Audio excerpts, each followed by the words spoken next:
Senhoras, senhores, queridas irmãs, queridos irmãos, que nos acompanham através da Web TV Mansão do Caminho, caras amigas e amigos que também participam da nossa atividade através dos múltiplos recursos da comunicação social, nossos votos de muita paz.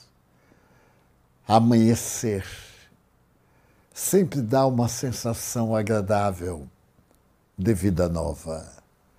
O amanhecer do ano, irisado de sol em nosso hemisfério, caracterizado de luz, abençoado pelas perspectivas de um verão formoso, deixam transparecer as belas possibilidades que hão de chegar até nós, falando-nos a respeito de alegria, de paz e, sobretudo, de que vale a pena esperar.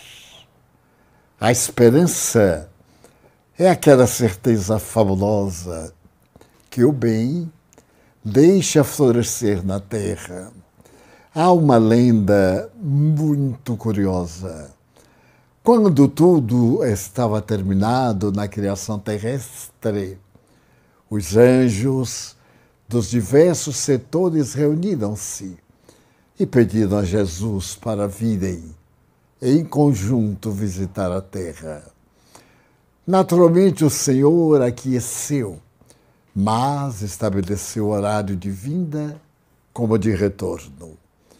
Abriram-se as portas do paraíso e as legiões desceram sucessivamente, iluminando o planeta que já tinha as suas luzes próprias, com essa claridade transcendente do brilho interior.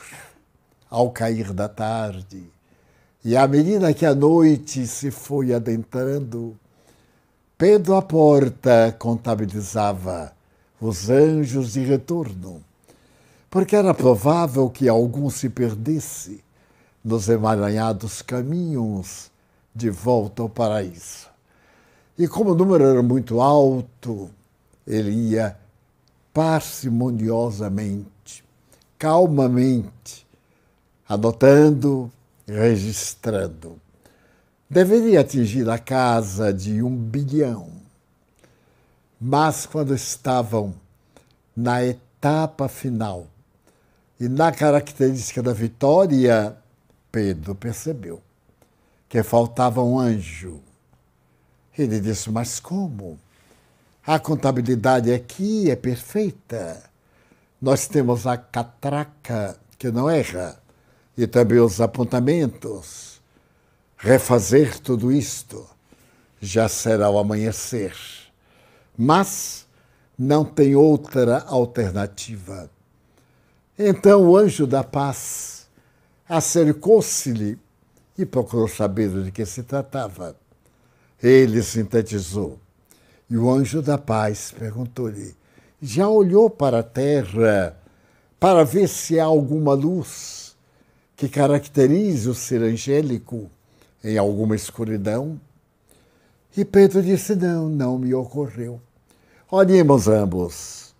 E lá do Empírio olharam este imenso planeta azul no meio das sombras da noite, suavemente iluminado de um lado e do outro feericamente iluminado pela bênção do sol.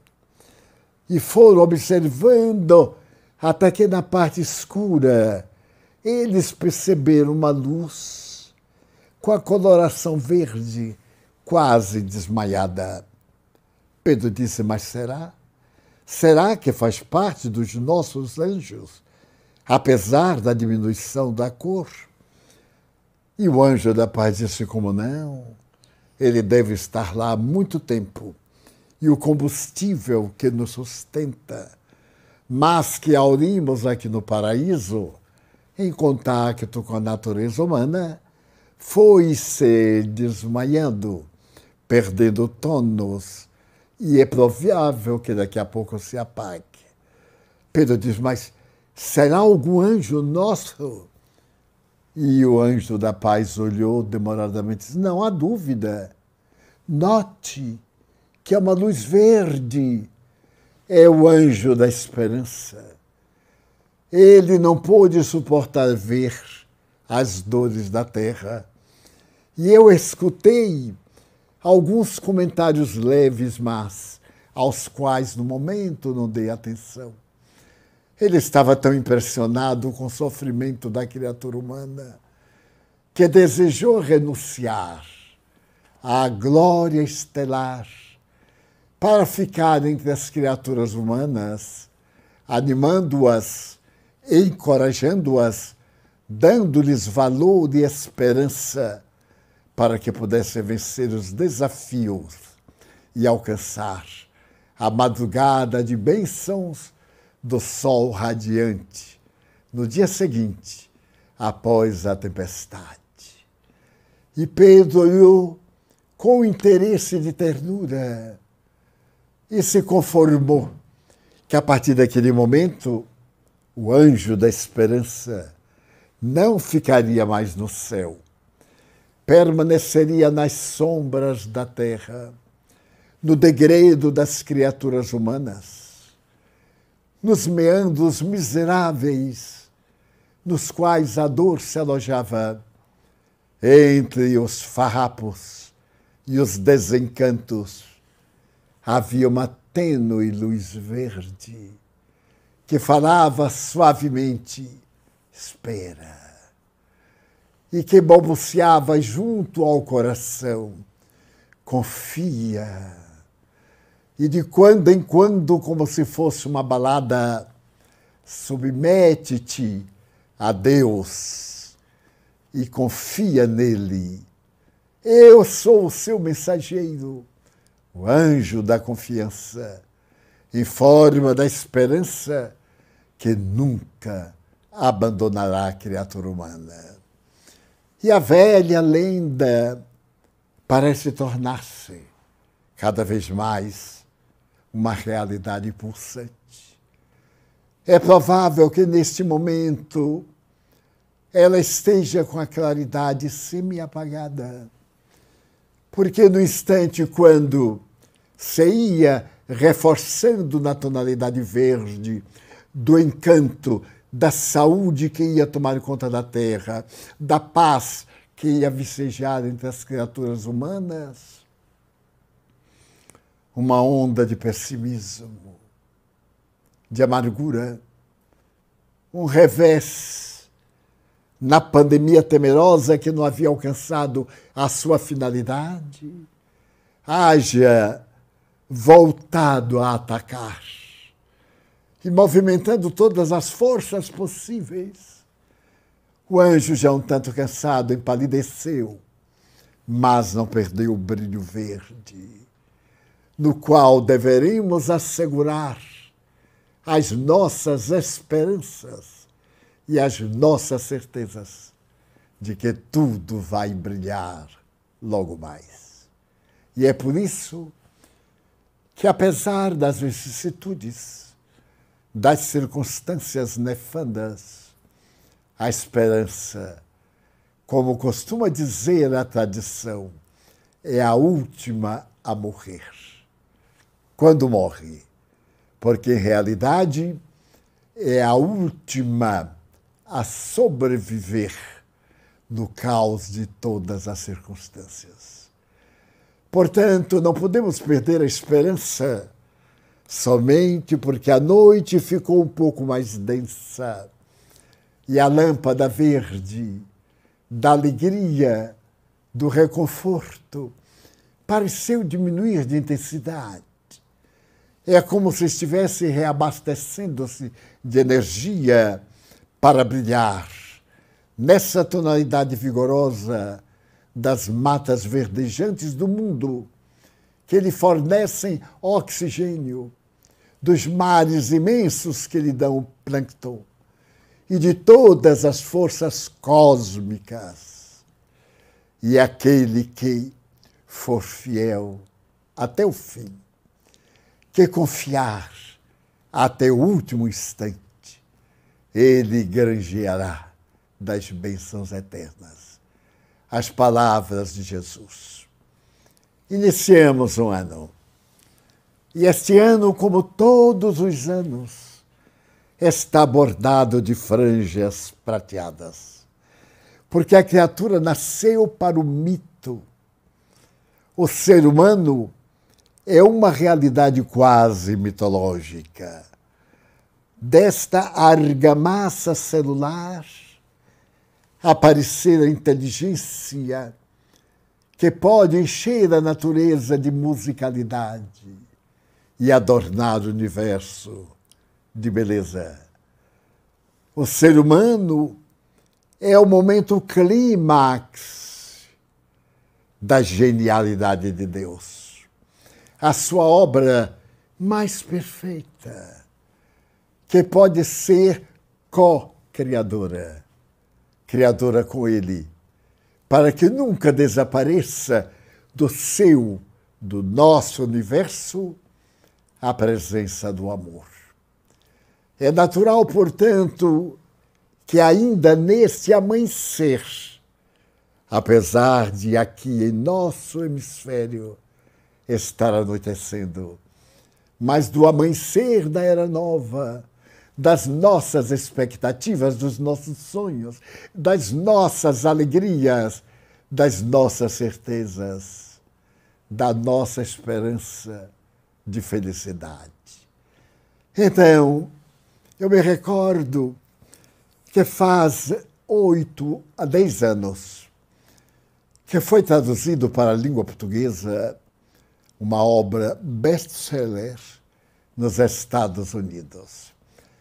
Trata-se o autor de um jovem polonês que nasceu numa família eminentemente cristã. Os seus pais, judeus, experimentaram na carne a guerra, fugiram de Varsóvia, homicidaram-se aqui e ali, tiveram filho que educaram nas linhas seguras da palavra de Jesus. E quando seu pai estava a desencarnar, deixando um legado, o legado chamado perdão. Perdão incondicional, porque é filho do amor. O perdão verdadeiro nasce no ato respiratório da síntese do ser humano no pulsar do coração. E ela tem por base este amor que a tudo compreende, a tudo desculpa e a tudo confia na divina esperança de Deus, que nos não abandona nunca.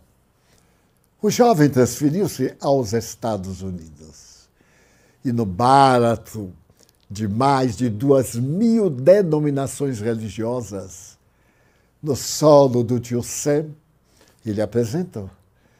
Essa do perdão, mas do perdão sem qualquer escusa, o perdão integral. E ao apresentar o seu livro, ele se utiliza para o prefácio de uma grande obra também publicada nos Estados Unidos e que denomina, ou é denominada, Sunflower. Há uma razão para ela se chamar girassol. Sunflower. Essa flor que acompanha o sol ou que acompanha a noite. Amarela, de tonalidade viva, embranquiçada quando a claridade do sol diminui. Ela é escrita por um homem que exerceu um grande papel na humanidade. Simon Wiesenthal. Ele foi considerado o justiceiro, o homem que criou uma força-tarefa secreta para encontrar os nazistas que mataram judeus e, ao perder-se a guerra, eles procuraram esquecer-se. Fugiram, partiram para a América do Sul. Talvez para as ilhas muito distantes do oceano. Mudaram de personalidade. Fizeram cirurgias plásticas. Criaram uma outra identidade. E a função dele, Simon Wiesenthal, com o grupo de judeus justiceiros, foi de encontrá-los em toda parte do mundo e de levá-los à justiça, ao cadafalso, em nome das leis que regem a humanidade. Nesse livro maravilhoso, Wiesenthal conta no prefácio a razão por que deu ao livro o nome de Sunflower, de girassol, e também a razão porque não estava no seu programa o substantivo perdão. Em síntese, ele era austríaco, um homem de bem, próspero, com uma imensa capacidade intelectual. Mas no momento em que o nazismo tomou conta da Áustria, ele foi levado para o cativeiro. Foi levado para um campo de concentração. Ali mesmo na Áustria, a poucos quilômetros de Viena. E ali ele exerceu uma das tarefas mais grosseiras: trabalhar em linha férrea, derrubar com outros um casarão para transformar no hospital para a retaguarda dos alemães feridos. A sua era uma vida amarga, feita de ódio, entre escravos, quase sem força, porque sem alimentação era, apesar de tudo, o líder dos judeus aprisionados, dos judeus espalhados pelo mundo. Certa manhã, uma das chamadas bestas humanas, uma das mulheres que pertencia ao nazismo, de uma crueldade ímpar, acercou-se do grupo em que ele estava, segurou-o fortemente e disse: venha comigo. Não havia alternativa. Ela foi andando e ele seguiu-a por aquela área imensa que eu visitei logo depois da Segunda Guerra Mundial. Ele foi atrás e via daquela casa palaciana do passado escombros. E, de repente, numa quadra, havia um pequeno cemitério. Um cemitério para soldados alemães. Porém, o que o surpreendeu é que em cada sepultura havia um girassol. E ele, tomado de amargura, disse: para os miseráveis, facínoras e criminosos, um girassol sobre a tumba.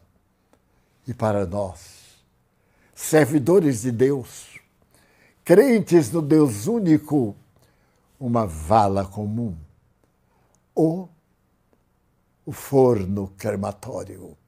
E uma dor trespassou-lhe a alma, já ferida, e ele nunca mais esqueceu daquela quadra onde eram sepultados soldados alemães e em cuja cova havia sempre plantado um girassol. Atravessou mais outras áreas e foi a uma parte que ainda não estava demolida. Ela exercia o papel de uma grande enfermaria. O odor de carne humana em decomposição. das pernas arrebentadas, do crânio vazado, das balas que trespassaram aqueles corpos, dos ossos quebrados, aquela enfermaria terrível onde iam morrer os que não tinham jeito. Ele sentiu a pobreza da carne humana, pútrida, em tão pouco tempo. Os gemidos, os gritos daqueles que matavam sem piedade. E ela foi andando até um soldado jovem. Ele estava com bandagens no rosto. Estava com os olhos semitapados. Mas se podiam ver que os olhos estavam cegos. A testa estava arrebentada numa grande parte destruída. E ele percebeu que se tratava de um jovem. Calculou 20 a 22 anos. Então a enfermeira disse: sente-se e ouça-o, atenda-o e volte depois. Ele sentou-se constrangido. E então, às apalpadelas, o soldado procurou no ar para tocar o corpo e ele evitou o toque daquelas mãos malditas que se acostumaram a matar. Mas havia tanta sofridão naquela busca que ele, vencendo a própria repulsa, facilitou o toque.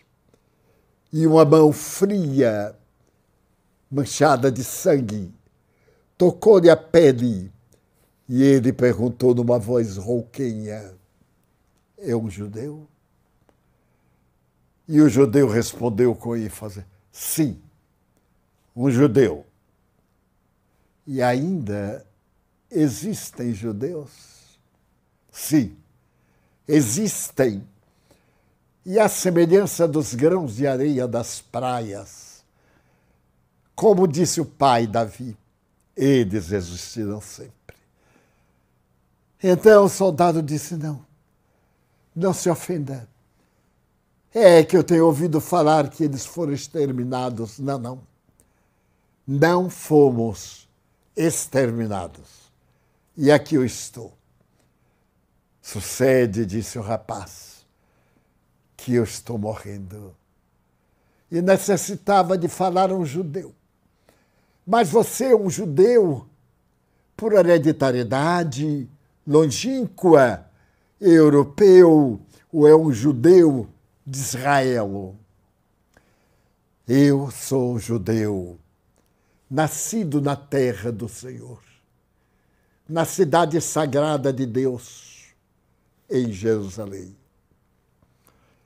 O judeu disse.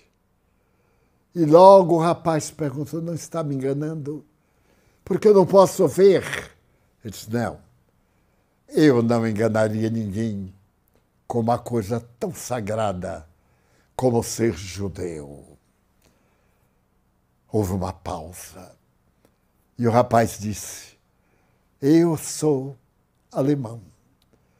Eu nasci perto da Floresta Negra, numa cidade encantadora, aonde as flores em maio arrebentam-se e as rosas perfumam o amanhecer e a madrugada, e a noite e o dia e todas as horas. Eu nasci na cidadezinha mais bela da Floresta Negra. E nasci no lar cristão. Meus pais seguiam o seu colega compatriota Jesus. Ou melhor, todos nós, meus pais e eu também, que era uma criança. Quando eu completei 15 anos, Hitler começou a lutar politicamente para conseguir ser o primeiro-ministro da Alemanha.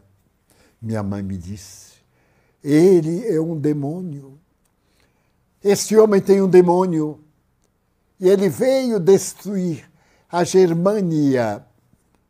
Temos que orar e lutar contra ele, meu filho. E lá em casa, todo dia, se orava para que Hitler não alcançasse a meta.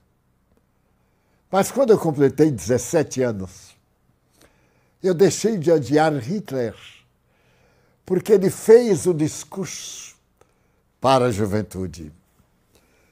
O discurso que ele fez em Nuremberg atraiu mais de 50 mil jovens menores de 20 anos. E eu fui.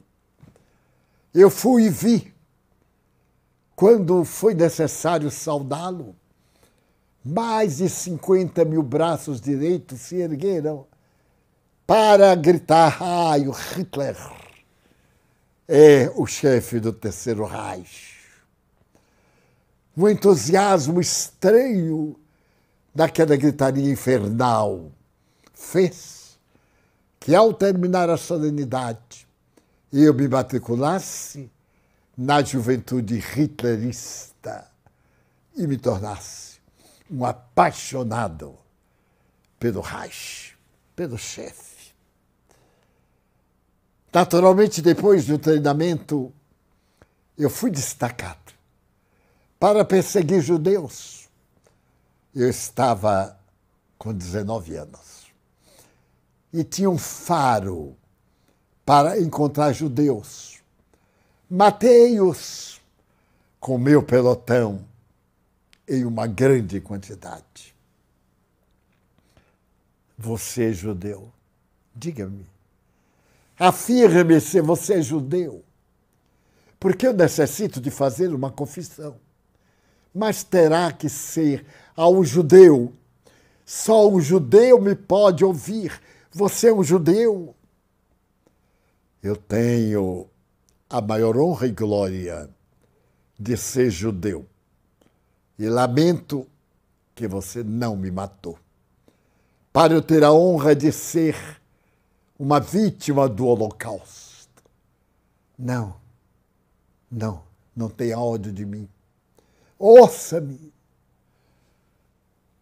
Eu fui destacado com várias medalhas.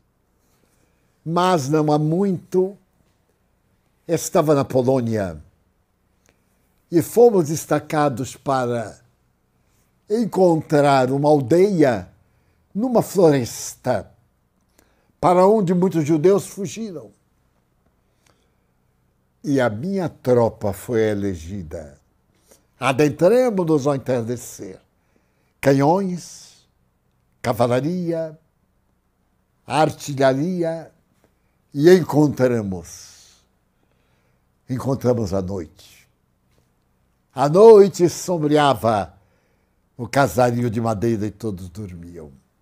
Então, cercamos a aldeia, demos alguns tiros de canhões, acordamos toda a aldeia, as luzes acenderam, as pessoas em traje de dormir, e na ponta da baioneta colocada no fuzil, saíram dos quartos para a rua. Nevava, era dezembro, a data do seu judeu. Todos, mulheres, crianças, idosos, doentes, todos. Caçamos-los em toda parte, 300. E colocamos ali na rua. Olhamos para ele, acendemos holofotes. Aquela raça de ratazanas, infelizes, tinha que morrer. Mas nós estávamos fazendo economia de balas, economia de instrumento de morte. E então eu tive uma ideia.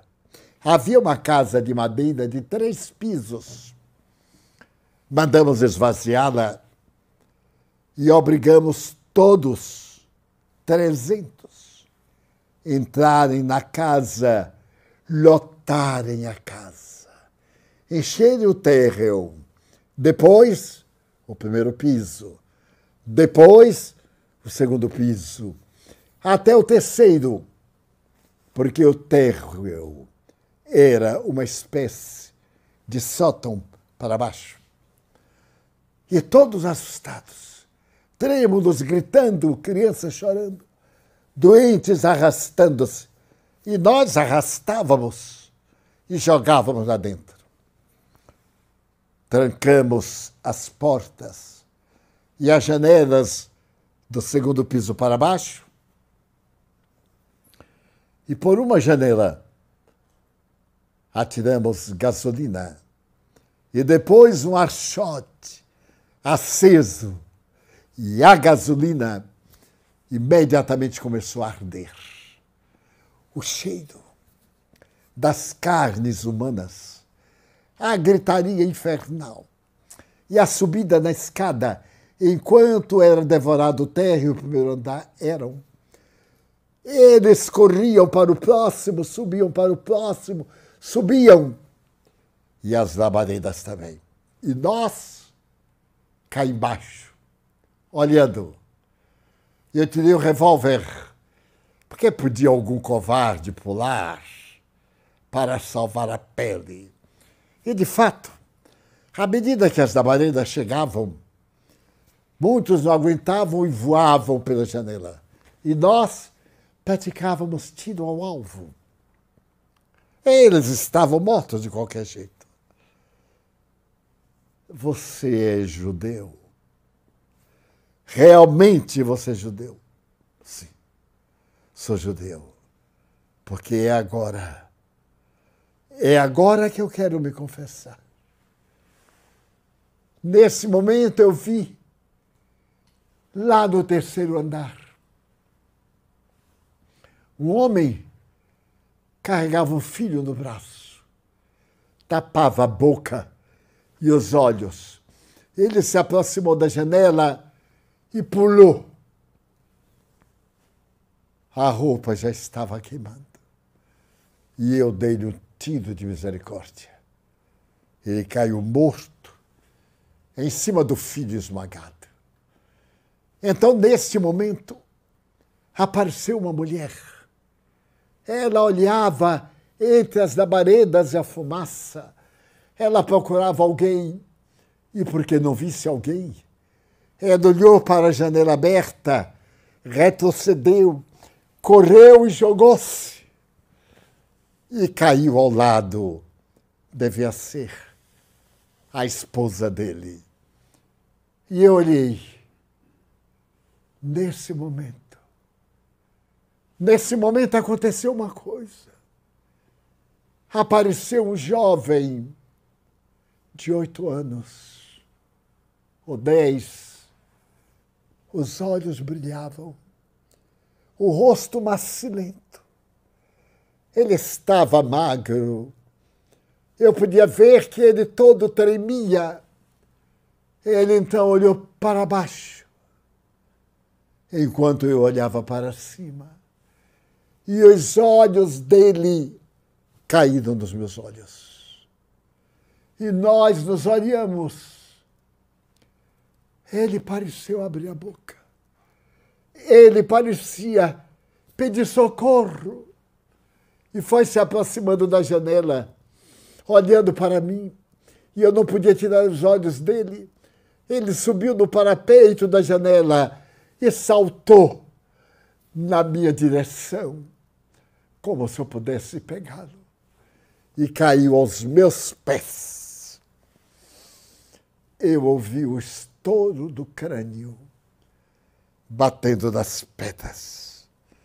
E vi aquela massa branco acidentada, coberta de sangue, o rosto deformado, mas os 2 olhos abertos, olhando para mim.